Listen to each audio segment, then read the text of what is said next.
Nous allons à présent introduire le prochain orateur, qui est le docteur Tanchou Cabral.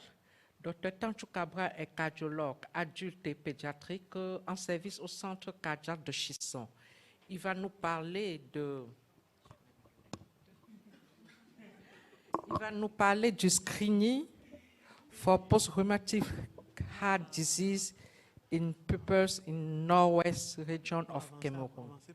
Docteur Tanchou, vous avez 10 minutes. Chers maîtres, chers collègues, merci pour cette opportunité qui nous est donnée de présenter nos résultats du centre cardiaque de Chisson. Ça, c'est une étude qui a été faite il y a beaucoup d'années, beaucoup d'années. Pourquoi? Parce que, comme mon collègue vient de dire, docteur Charles, il y a beaucoup d'enfants qui ont ce problème. Et non pas seulement ça, le thème de cette année, le rhumatisme articulaire aigu et ses complications. Il y a beaucoup de personnes, c'est quand j'arrive même au centre cardiaque de Chisson que je vois vraiment les enfants avec ces valvulopathies. Oui, avant, à l'hôpital central, avec notre maman Tep qui est ici, oui, il y avait les malades avec insuffisance cardiaque, avec ces valves, mais adultes. Donc, c'est là-bas, tu arrives, tu vois vraiment les enfants, et c'est le genre, mais... Et puis, quand on parle de la chirurgie, ils sont pauvres, et c'est quand même compliqué, très compliqué. C'était le genre... Allons même voir d'abord les enfants là avant que ça n'arrive là, à la chirurgie. Si on peut faire quelque chose, ce serait mieux.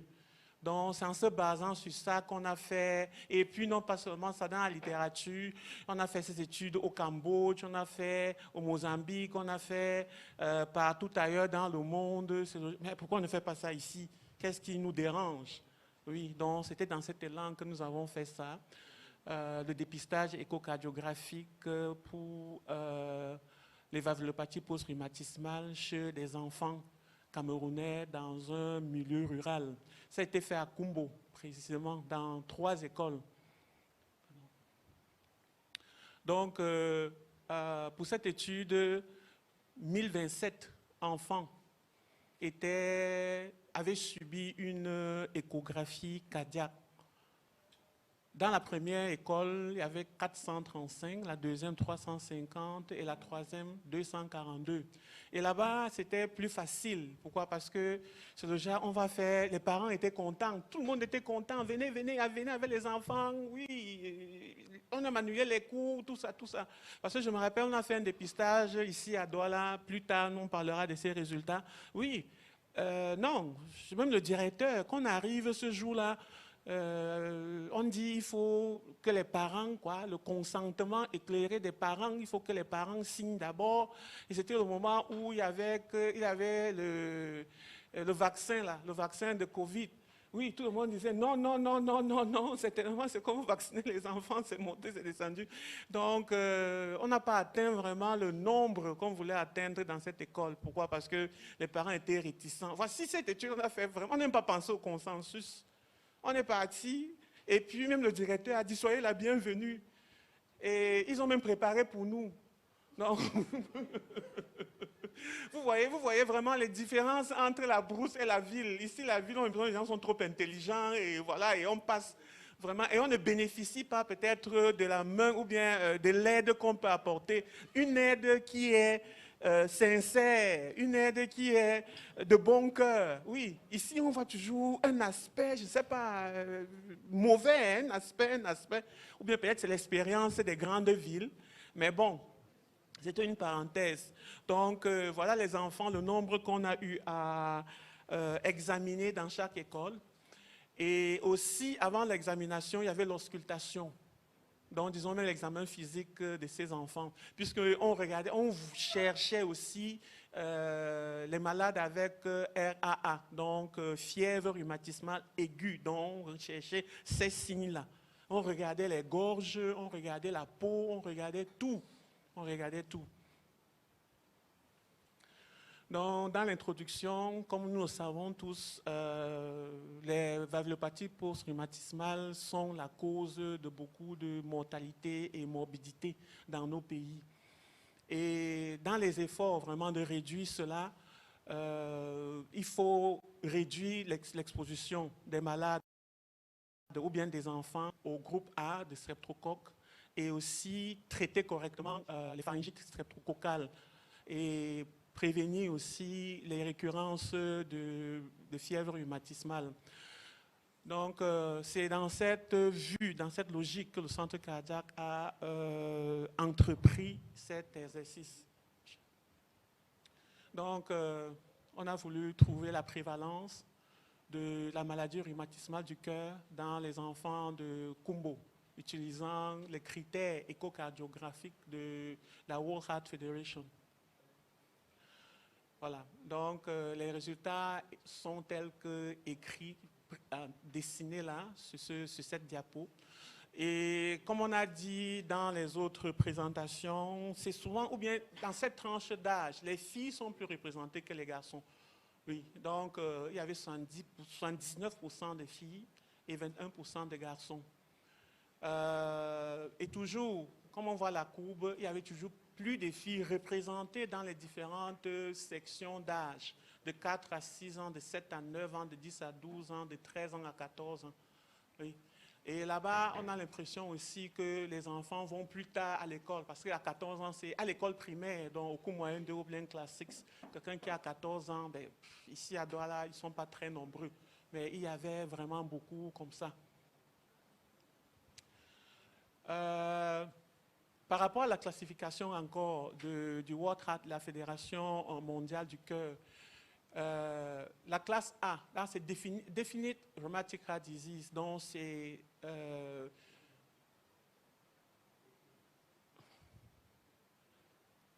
le problème confirmé. Donc Definite c'est confirmé, maladie rhumatismale du cœur confirmée, oui. Et quand c'est le groupe A, c'est l'insuffisance mitrale. Donc on a 4 enfants, 4 garçons et 4 filles qui avaient une insuffisance mitrale. Le groupe C, c'est l'insuffisance aortique. Donc, et non pas seulement ça, quand on voit cette classification, avant de poser cette classification, il y a les caractères morphologiques aussi des valves qu'il faut analyser. Donc, ce n'est pas comme une écho que nous faisons souvent, on regarde, non, il y a l'épaisseur de la valve mitrale, on regarde le cordage, on regarde la longueur du jet de régurgitation, on regarde dans 2 projections au moins, et c'est par la suite qu'on peut arriver à ce genre de résultats. Donc voilà ce qu'on a eu. 4 garçons, 4 filles et 2 filles qui avaient une insuffisance aortique. Nous avons aussi eu des échographies normales. En tout cas, pas tout à fait normales. Pourquoi? Parce qu'il y a eu 15 et 19 qu'on a marqués particulièrement, qui avaient des valves épaissies, donc des caractères morphologiques des valvulopathies post-rhumatismales, pas les valvulopathies déjà confirmées, donc des caractères juste morphologiques qui étaient représentés chez 15 garçons et chez 19 filles. Donc voilà comment cela s'est passé. Et par rapport au souffle, oui, les souffles n'étaient pas francs. Comme tout le monde, dans certaines études, on se basait sur le souffle pour faire l'échographie des enfants. Si on se base juste sur le souffle, on perdra beaucoup de cas. Donc, on regardait les gorges. Voilà, il y a certaines sœurs présentes ici qui avaient participé à cet exercice, comme la diapo de gauche, où la sœur est en train de regarder la gorge de l'enfant, de regarder la bouche. Là-bas, le poids a été pris et la température dans d'autres, et voilà vraiment l'appareil d'échocardiographie qui est l'examinateur en train de faire sa tâche. Et aussi, quand on voit les enfants et c'est l'échographie, les maladies congénitales du cœur ne manquent pas. Oui, les communications interventriculaires étaient représentées chez 2 filles. On a eu le canal artériel persistant chez un garçon et chez une fille. On a eu des PFO, le pattern foramen ovale chez un garçon et une fille. Et il y a 2 qui avaient des maladies complexes congénitales du cœur. Et tous ces enfants étaient orientés vers la chirurgie cardiaque et je crois que certainement tout ça avait été déjà fait. Donc oui, comme d'habitude, dans ce genre d'études, nous avons toujours des défis puisque d'abord financières, et c'est partout là. Nous voulons souvent beaucoup faire et nous sommes limités par ce point. Donc, même tous ces gens positifs et confirmés devaient bénéficier de la pénicilline comme prophylaxie. Donc, nous sommes juste contentés de faire ce diagnostic parce qu'on n'avait pas assez d'argent. On nous a orientés vers les parents. On leur a dit, on leur a proposé cela. On leur a dit que l'enfant a besoin de ces soins pour que le problème n'augmente pas. Oui, ça et qui avait été fait. Et comme aussi défi ou bien besoin, on aurait pour continuer ce genre de dépistage, dans, pas seulement à Kumbo, dans d'autres endroits du pays, on a besoin par exemple d'autres médecins et aussi d'un échocardiographe. À Kumbo, c'est bien, mais bon, il y a aussi le problème, c'est un problème camerounais. Donc, on aurait souhaité faire aussi ces dépistages dans beaucoup d'autres endroits. Je suis en train de finir. Et oui, donc, l'échocardiographe, c'est vraiment l'appareil dont on a besoin. Merci.